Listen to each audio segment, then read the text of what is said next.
You have been told to think positive to attract what you want.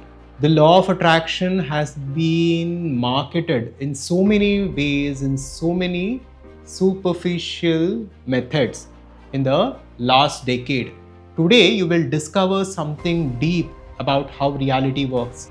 You will understand how you attract not what you think, but who you are deep within yourself as a swabhava. You will discover the ancient law of identification based on the wisdom of Vedanta and the ancient text Yoga Vasistha to truly master your reality and to live a life that you always wanted to live. And to do this, we will be going deep into the ancient text Yoga Vasistha, which is a teaching of Vasistha Muni, who was the guru of Lord Sri Rama, who gave the wisdom of Vedanta and the nature of reality to Rama himself.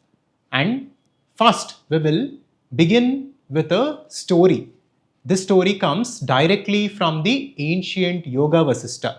Long ago, there lived a queen named Queen Leela, and she had a husband who was the king, whose name was King Padma. And they lived an abundant life, a fulfilled life. Everything was going well in their life. Now, what happens to an individual when all things in his life are going well? When he has financial freedom, when he has good relationships and health, what happens? At this point, an individual becomes insecure.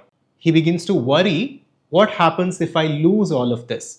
What happens if I die? What happens if my husband dies? This is what happened to Queen Leela, and she begins to get insecure about her life and she begins to fear death. And eventually, at some point in time, King Padma dies. The king dies, and this queen is stuck with grief. Everything was going well in her life, and now the king dies, and she is in extreme level of suffering. Now, at this point in time, Goddess Saraswati, in Sanatana Dharma, Saraswati symbolizes wisdom, knowledge, and jnana. So, Goddess Saraswati appears before Leela and she begins to console her. She begins to broaden her perspective. And basically, Goddess Saraswati gives Leela the power to disidentify from her physical body, and as the subtle body or the soul enables her to travel to different dimensions.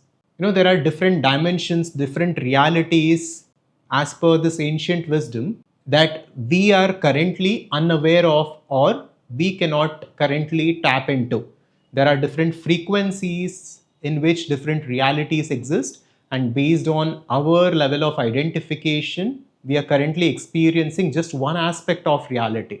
So, Goddess Saraswati takes Queen Leela out of her physical body, and with the subtle body, she travels different dimensions and she looks at various realities which are so mesmerizing, which are dreamlike, but all were equally real for the individuals who were experiencing those realities. Now, like this, Queen Leela and Goddess Saraswati come to a different alternate reality where King Padma is still alive and he is ruling a different kingdom in a different name altogether. So, Queen Leela was surprised to see the king alive and well and ruling a kingdom. And then the story goes like this. Basically, Goddess Saraswati helps Leela understand that the reality that we are experiencing is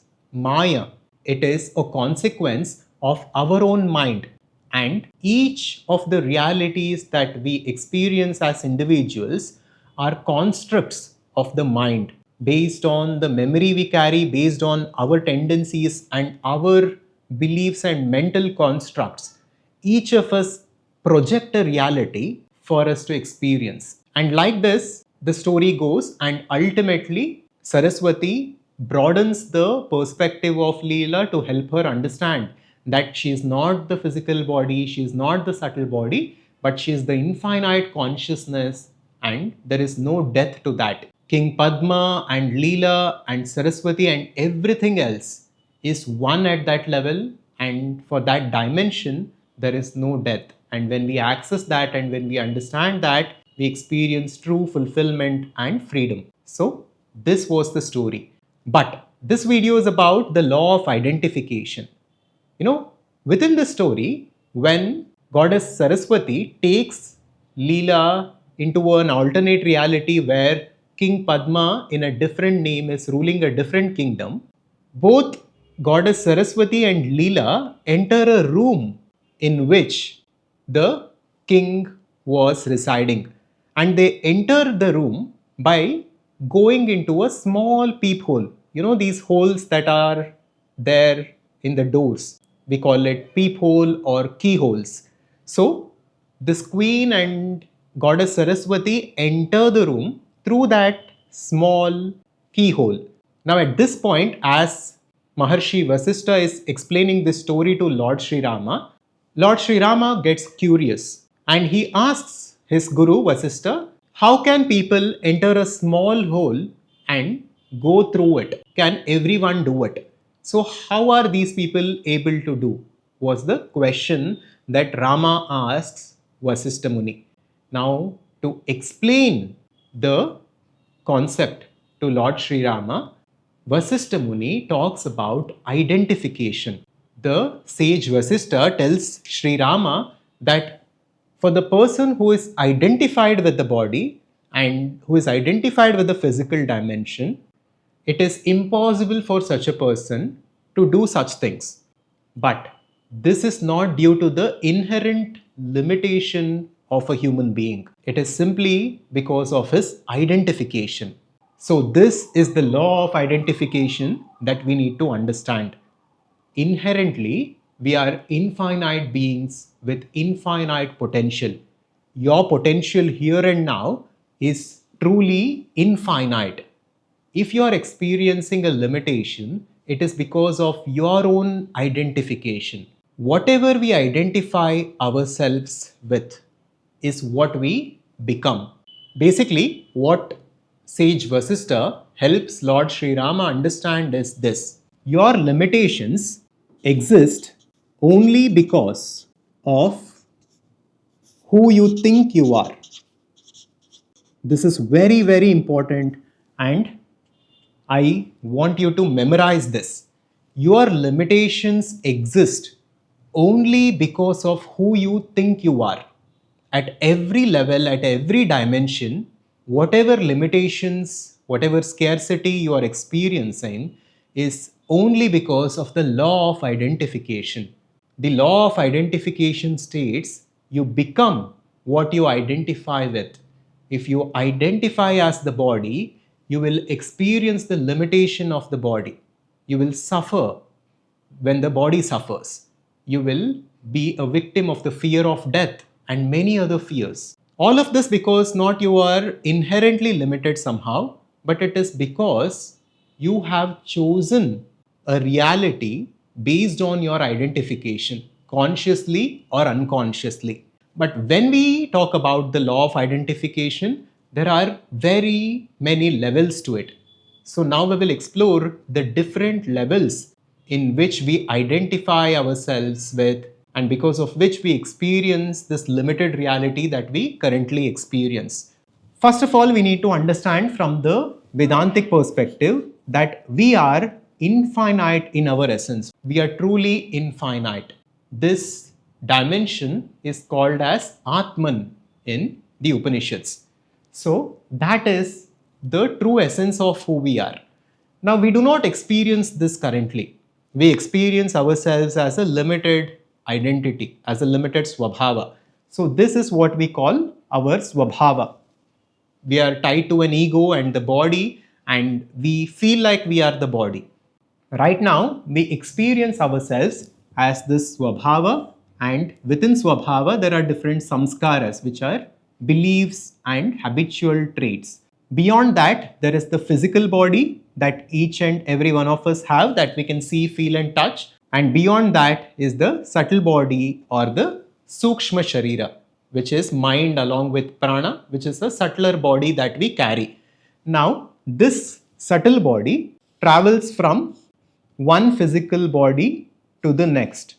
This is the cycle of samsara that Vedanta speaks of. At the time of physical death, when we lose this physical body, the subtle body travels to another physical body based on the memory it carries, based on the karma it carries. Now, in the story of Leela and goddess Saraswati, this subtle body is the body which travels to different dimensions and which enters a room through a small hole, because the physical laws do not apply to the subtle body. It is not bound by the physical laws. It is a different dimension altogether, which right now we do not have access to. But there are many, many examples of yogis and different sadhaks who reach that level where they are able to exhibit such miraculous behaviors. When we study the autobiography of a yogi or works of Swami Vivekananda, all these stories are mentioned in many places. But fundamentally, it all comes down to the law of identification. Even when Queen Leela travels to different dimensions and enters a room through a small hole, she has not achieved anything. She has simply disidentified herself from the limited identity of the body. So, as per the law of identification, as long as we think we are the body, we experience the physical laws and we are bound by the physical laws, and we experience the limitations of the body. Now, beyond the physical body, as long as we are identified with the beliefs, which is even more narrower, we experience those beliefs to be true in our reality. For example, we can take two people who graduate out of the same college with same grades and similar upbringing. But one person can turn out to be extremely successful in his career, and another person might end up living an average life. Now, the difference here is in swabhava, which is identity and beliefs. So, whatever we identify with is what we become. When a person, let's say, unconsciously identifies with a limiting belief and believes that achieving success is very difficult, it is not for me, only 1 in 100 business becomes successful, it is difficult to do it, and so on, when he believes that within himself, because he identifies with that belief, as per the law of identification, he experiences a reality in which his belief is reflected in that reality.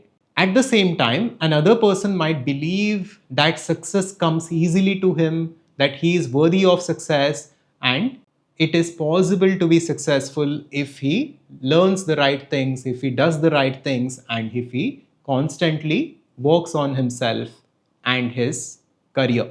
So, such a person might be able to experience a reality where success and abundance are possible because of his belief that it is possible. So, again, the law of identification says you become what you identify yourself with, and your limitations exist only because of who you think you are.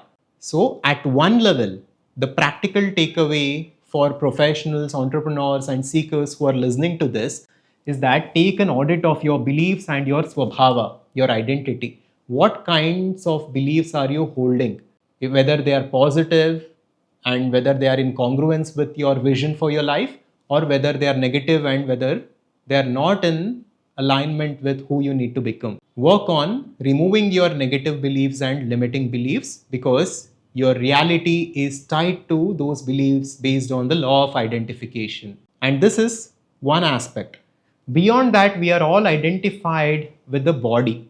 We have a strong belief within ourselves that we are the body, because of which we experience the fear of death.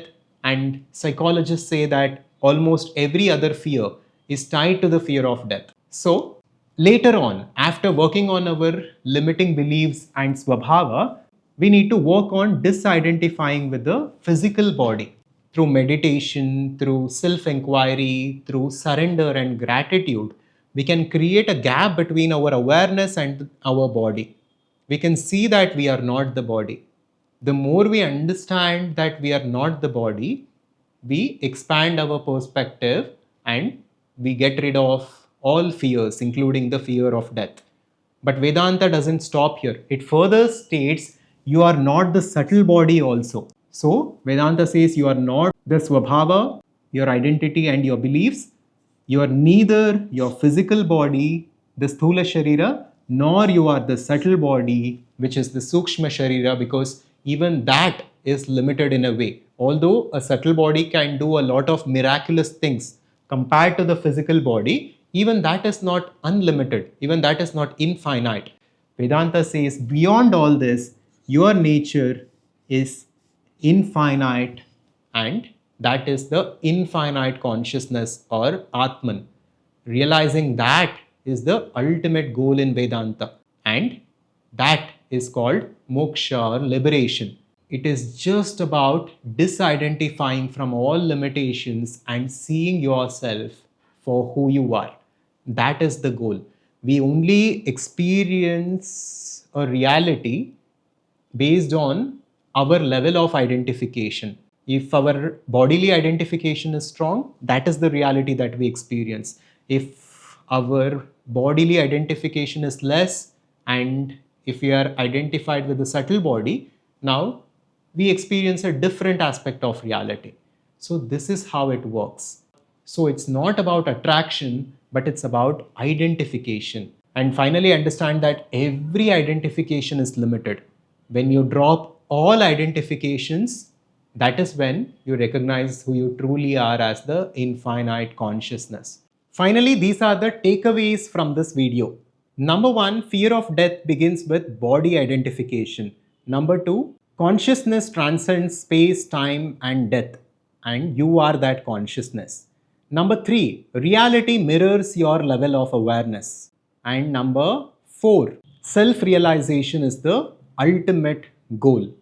And finally, number five, human potential is limitless because you are the infinite consciousness. The process of understanding this identification and slowly disidentifying from the current identity and consciously crafting a new swabhava for us to experience a new reality, basically becoming the best versions of ourselves through this understanding is what we call conscious creation at ACS. If you are someone who wishes to go through a 6-month advanced journey that we call the conscious creation blueprint to work on yourself at all levels, then check the link in the description and in the pinned comments and apply to work with us. Subscribe to Adhvaitha to wake up. Shivoham.